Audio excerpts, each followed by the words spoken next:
Tech ലോകത്ത് നിന്നുള്ള വാർത്തകൾ.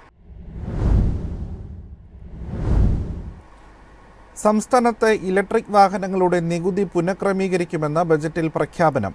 ഇലക്ട്രിക് കാറുകളുടെ നികുതി കൂട്ടും. EV, ഹൈഡ്രജൻ, ഫ്യൂൽ സെൽ വാഹനങ്ങൾ എന്നിവയ്ക്കായി 8.56 കോടി രൂപ അനുവദിച്ചതായും ധനമന്ത്രി പറഞ്ഞു.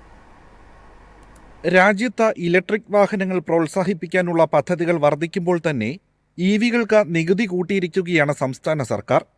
ഒറ്റത്തവണ നികുതി അടച്ചു വരുന്ന സ്വകാര്യ ഇലക്ട്രിക് വാഹനങ്ങൾ 15 വർഷത്തെ നികുതിയായി നിലവിൽ ഈടാക്കുന്നത് 5% നികുതിയാണ്. വിലയുടെ അടിസ്ഥാനത്തിൽ നികുതി പുനഃക്രമീകരിക്കും.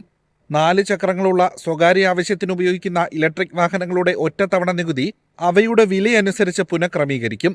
15 ലക്ഷത്തിന് മുകളിൽ വിലയുള്ള ഇലക്ട്രിക് വാഹനങ്ങൾക്ക് വാഹന വിലയുടെ 8% നികുതിയും 20 ലക്ഷത്തിന് മുകളിൽ വിലയുള്ള ഇലക്ട്രിക് വാഹനങ്ങൾക്ക് വാഹന വിലയുടെ 10% നികുതിയും ഈടാക്കും. ബാറ്ററി വാടകയ്ക്ക് ലഭ്യമാകുന്ന ഇലക്ട്രിക് വാഹനങ്ങൾക്ക് വാഹന വിലയുടെ 10% നികുതി.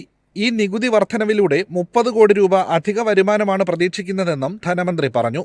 News desk Myfin TV. ഗതാഗതം ഏറ്റവും വേഗത്തിലും എളുപ്പത്തിലുമാക്കാനും നഗരങ്ങളുടെ മുഖച്ഛായ മാറ്റാനുമുള്ള പദ്ധതികളാണ് ധനമന്ത്രി ബജറ്റിൽ പ്രഖ്യാപിച്ചത്. കിഫ്ബി പദ്ധതികൾക്ക് പുറമെ 3061 കോടി രൂപ റോഡുകൾക്കും പാലങ്ങൾക്കുമായി അനുവദിച്ചു. ഒപ്പം തിരുവനന്തപുരത്തും കോഴിക്കോടും മെട്രോ തുടങ്ങുമെന്നും അദ്ദേഹം പറഞ്ഞു. പൊതുമരാമത്ത് പാലങ്ങൾക്കും റോഡുകൾക്കുമായി 3601 കോടി രൂപയാണ് അനുവദിച്ചത്. തീരദേശപാതയും യാഥാർത്ഥ്യമാക്കാനുള്ള ശ്രമത്തിലാണ് സർക്കാർ. ഇതിനായി ഓരോ 25 കിലോമീറ്ററിനും ഭൂമി ഏറ്റെടുക്കും. ലാൻഡ് പൂളിംഗിലൂടെയാണ് സ്ഥലം കണ്ടെത്തുക. സ്വകാര്യ നിക്ഷേപത്തോടെ തീരദേശപാത പൂർത്തിയാക്കുമെന്നും മന്ത്രി പറഞ്ഞു. തിരുവനന്തപുരം ഔട്ടർ ഏരിയ ഗ്രോത്ത് കോറിഡോറിന് അംഗീകാരം നൽകി. ഇതിനൊപ്പം ഉൾനാടൻ ജലഗതാഗതത്തിന് 500 കോടി രൂപയും പ്രധാനമന്ത്രി റോഡ് പദ്ധതിക്ക് 80 കോടി രൂപയും അനുവദിച്ചിട്ടുണ്ട്. ദേശീയപാത വികസനം യാഥാർത്ഥ്യമായി.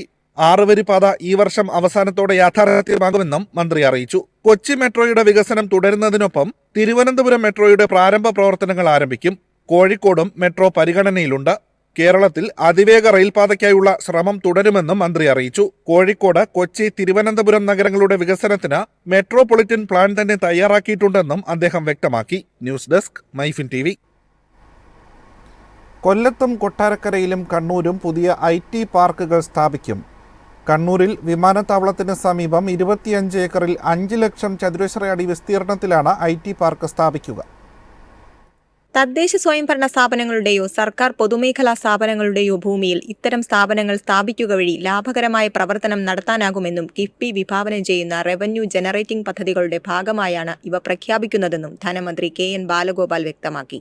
കൊല്ലം കോർപ്പറേഷന്റെ ഉടമസ്ഥതയിലുള്ള ഭൂമി പ്രയോജനപ്പെടുത്തി കൊല്ലം നഗരത്തിൽ ഒരു IT പാർക്ക് സ്ഥാപിക്കും. കിഫ്ബിയും കിൻഫ്രയും കൊല്ലം കോർപ്പറേഷനുമായി ഏർപ്പെടുന്ന കരാറിന്റെ അടിസ്ഥാനത്തിലായിരിക്കും പദ്ധതിക്ക് രൂപം നൽകുക. 2025-26 ആദ്യഘട്ട പാർക്ക് പൂർത്തീകരിക്കാനാണ് ലക്ഷ്യമിടുന്നത്. കൊട്ടാരക്കരയിലെ രവിനഗറിൽ സ്ഥിതി ചെയ്യുന്ന കല്ലട ജലസേചന പദ്ധതി ക്യാമ്പസിലെ ഭൂമിയിലാണ് രണ്ടാമത്തെ IT പാർക്ക് സ്ഥാപിക്കുക. 97,370 ചതുരശ്ര അടി വിസ്തീർണത്തിലായിരിക്കും നിർദ്ദിഷ്ട IT പാർക്ക്. കണ്ണൂർ വിമാനത്താവളത്തിന് സമീപം 25 ഏക്കറിൽ 5 ലക്ഷം ചതുരശ്ര അടി വിസ്തീർണത്തിലാണ് IT പാർക്ക് സ്ഥാപിക്കുക. ഇതിനായി 293.22 കോടി രൂപ കിഫ്ബിയിൽ നിന്ന് അനുവദിച്ചു. പദ്ധതിക്കുള്ള അനുമതി സംസ്ഥാന സർക്കാർ നൽകിയിട്ടുണ്ട്. News desk Myfin TV. Digital വിപ്ലവത്തിൽ കേരളത്തെ ആഗോള നേതൃനിരയിലേക്ക് നയിക്കാനാണ് ലക്ഷ്യമിടുന്നതെന്ന് ധനമന്ത്രി KN ബാലഗോപാൽ. AI രാജ്യാന്തര കോൺക്ലേവ് നടത്തും. 2000 വൈഫൈ ഹോട്ട്സ്പോട്ടുകൾക്കായി 15 കോടി വകയിരുത്തുന്നതായും ധനമന്ത്രി പറഞ്ഞു. വിവരസാങ്കേതിക വിദ്യയുമായി ബന്ധപ്പെട്ട വിവിധ പ്രവർത്തനങ്ങൾക്കായി 517.64 കോടി രൂപയാണ് ബജറ്റിൽ വകയിരുത്തിയത്. ഇത് മുൻവർഷത്തേക്കാൾ 10.5 കോടി രൂപ അധികമാണ്. IT മിഷന് 134.03 കോടി രൂപയും അനുവദിച്ചു. പുതിയ IT നയത്തിന് രൂപം നൽകുന്ന പ്രവർത്തനങ്ങൾ അന്തിമഘട്ടത്തിലാണ്. പുതിയ നയത്തെ അടിസ്ഥാനമാക്കിയുള്ള പദ്ധതികൾ നടപ്പിലാക്കാനും മറ്റ് IT അധിഷ്ഠിത വ്യവസായ പ്രവർത്തനങ്ങൾക്കുമായി മുൻവർഷത്തെക്കാളും 20 കോടി രൂപ അധികമായി വകയിരുത്തുന്നുവെന്നും ധനമന്ത്രി KN ബാലഗോപാൽ പറഞ്ഞു. ITMKയുടെ പ്രവർത്തനങ്ങൾക്കായി 16.95 കോടി രൂപയും അനുവദിച്ചു. AIക്ക് പ്രോത്സാഹനം നൽകുന്നത് കൂടിയാണ് ബജറ്റിലെ പ്രഖ്യാപനങ്ങൾ. AIയുമായി ബന്ധപ്പെട്ട സ്റ്റാർട്ടപ്പ് മിഷന് 7 കോടി രൂപയാണ് അനുവദിച്ചത്. തിരുവനന്തപുരത്ത് പ്രത്യേക കേന്ദ്രം തുടങ്ങും. IBMുമായി സഹകരിച്ച് AI രാജ്യാന്തര കോൺക്ലേവ് നടത്തും. 2000 വൈഫൈ ഹോട്ട്സ്പോട്ടുകൾ സ്ഥാപിക്കാൻ 15 കോടിയും ഡിജിറ്റൽ സയൻസ് പാർക്കിന്റെ വികസനത്തിന് 212 കോടി രൂപയും അനുവദിച്ചു. സൈബർ അധിക്ഷേപങ്ങൾക്കും വ്യാജ വാർത്തകൾക്കുമെതിരെ ശക്തമായി നടപടി സ്വീകരിക്കുമെന്ന് പറഞ്ഞ മന്ത്രി സൈബർ വിങ്ങിനായി 2 കോടി രൂപയും ബജറ്റിൽ വകയിരുത്തി. News desk Myfin TV. രാജ്യത്തെ ബാങ്കുകൾക്ക് പുതിയ ഇന്റർനെറ്റ് ഡൊമെയ്ൻ അവതരിപ്പിച്ച റിസർവ് ബാങ്ക്.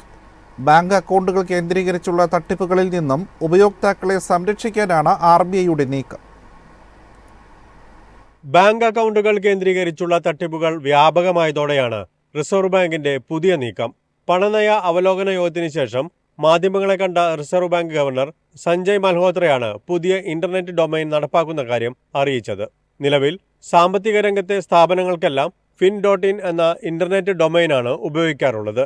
ബാങ്കുകളും മറ്റ് സ്വകാര്യ ധനകാര്യ സ്ഥാപനങ്ങളുമെല്ലാം ഇതേ ഡൊമൈൻ ഉപയോഗിക്കുന്നുണ്ട്.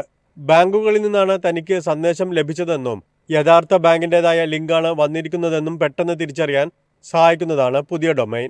ഇനി മുതൽ രാജ്യത്തെ എല്ലാ അംഗീകൃത ബാങ്കുകളും fin.in എന്ന ഡൊമൈനു പകരം bank.in എന്ന ഡൊമൈനിലേക്ക് മാറണമെന്നാണ് നിർദ്ദേശം. അടുത്ത ഏപ്രിൽ 1 മുതൽ ഇത് പ്രാബല്യത്തിലാകും. ഈ ഇന്റർനെറ്റ് ഡൊമൈൻ അംഗീകൃത ബാങ്കുകൾക്ക് മാത്രമേ ലഭിക്കുകയുള്ളൂ. യഥാർത്ഥ ബാങ്കുകളെയും തട്ടിപ്പുകാരെയും തിരിച്ചറിയാൻ ഈ രീതി സഹായിക്കുമെന്നാണ് കണക്കുകൂട്ടൽ. ഇതിനു പുറമെ രാജ്യത്തിനകത്ത് വെച്ച് നടക്കുന്ന ഓൺലൈൻ പണമിടപാടുകൾക്ക് അഡീഷണൽ ഫാക്ടർ ഓതന്റിക്കേഷൻ എന്നൊരു സുരക്ഷാ സംവിധാനം കൂടി ഏർപ്പെടുത്തുമെന്നും RBI അറിയിച്ചു. ഓൺലൈൻ ബാങ്കിങ്ങിന് കൂടുതൽ സുരക്ഷ ഏർപ്പെടുത്തുന്നതിന്റെ ഭാഗമായാണ് പുതിയ സംവിധാനം കൊണ്ടുവരുന്നത്.